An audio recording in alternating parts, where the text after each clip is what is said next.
Gaza की जंग में जहां एक तरफ इजराइल हमास और हिजबुल्लाह के हमलों से परेशान है, तो दूसरी तरफ हूती ने इजराइल के प्रधानमंत्री बेंजामिन नेतन्याहू की नाक में दम कर रखा है। यमन में हूती के तमाम ठिकानों पर इजराइल की भीषण बमबारी के बावजूद हूती के हौसले डिगे नहीं हैं और वो इजराइल की रातें काली करने में जुटा हुआ है।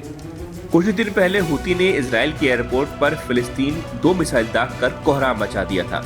अब यमन के हूती विद्रोही संगठन ने दावा किया है कि उसने इजराइल पर एक के बाद एक लगातार 5 ड्रोन हमले किए।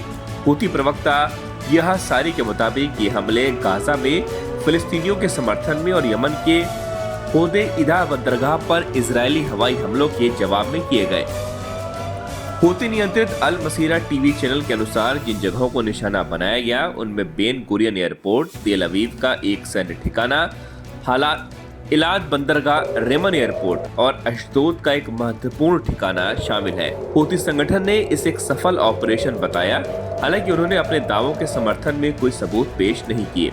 यह अशारी ने चेतावनी दी है कि जब तक गाजा पर हमले बंद नहीं होते और फिलिस्तीनियों पर लगे प्रतिबंध नहीं हटते, तब तक उनके हमले जारी रहेंगे।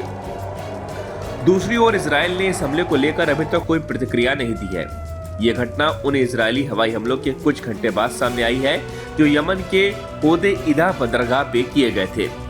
इजरायली डिफेंस फोर्स ने कहा है कि इन हमलों में हूती के सैन्य ढांचों को निशाना बनाकर तबाह किया गया।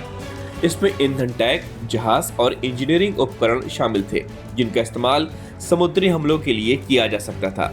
स्थानीय लोगों ने बताया कि बंदरगाह पर हमलों के बाद कई किलोमीटर दूर तक आग और धुआं देखा गया। हालांकि हूती प्रशासन ने किसी के हताहत होने की जानकारी नहीं दी है।